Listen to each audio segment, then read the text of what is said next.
राज्यातील मान्सूनपूर्व तयारीच्या अनुषंगाने मुख्यमंत्री एकनाथ शिंदे तसंच दोन्ही उपमुख्यमंत्री म्हणजे देवेंद्र फडणवीस आणि अजित पवार यांच्या उपस्थितीत आज आपत्ती व्यवस्थापन विभागाची आढावा बैठक मुंबईत घेण्यात आली। सह्याद्री शासकीय अतिथीगृहात ही बैठक पार पडली। मध्य पश्चिम आणि कोकण रेल्वेच्या महाव्यवस्थापकांनी मान्सूनसाठी केलेल्या तयारीची या बैठकीत माहिती दिली। सेनादल, नौदल, हवाई दल आणि कोस्ट गार्डनेही आपत्कालीन परिस्थितीचा सामना करण्यासाठी आपली यंत्रणा सज्ज असल्याची माहिती दिली।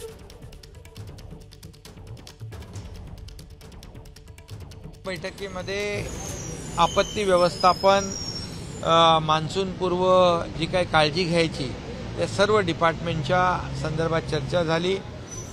मग होर्डिंग असतील, त्यामध्ये लँडस्लाइडिंग एरिया असेल, दरडग्रस्त जे काही मागच्या वेळेस ज्या दुर्घटना घडल्या त्या घडू नयेत। एकंदरीत राज्य व्यवस्थापन, SDRF आहे, या सर्वांनी एक टीम म्हणून काम करावं यासाठी सर्व विभागाच्या सूचना, त्यांनी केलेली तयारी याचा सर्व आढावा त्याच्यामध्ये घेण्यात आलेला आहे। दरम्यान आपत्ती व्यवस्थापन विभागाच्या बैठकीत नेमक्या कोणत्या सूचना देण्यात आल्यात पाहूया ग्राफिक्समधून। SDRFच्या 8 पथकांची संख्या आता वाढवावी अशी सूचना या बैठकीत करण्यात आली। TDRFच्या धर्तीवर राज्यातल्या महापालिकांनी आपत्ती व्यवस्थापन पथकं उभारावीत। SDRFची विभागनीय पथकं उभारण्यात यावीत।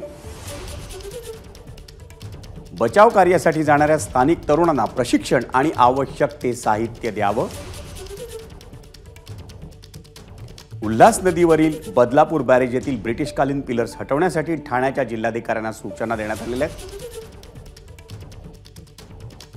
राज्यातील अनधिकृत होर्डिंग्स काढून टाकावीत आणि अधिकृत होर्डिंग्सचं स्ट्रक्चरल ऑडिट करावं। राज्यातल्या 486 ठिकाणच्या दरडप्रवण स्पॉट्सवर संबंधित जिल्हाधिकाऱ्यांनी दक्षता घेऊन कायमस्वरूपी व्यवस्था करावी। नदीवरील पुलांचं स्ट्रक्चरल ऑडिट करावं।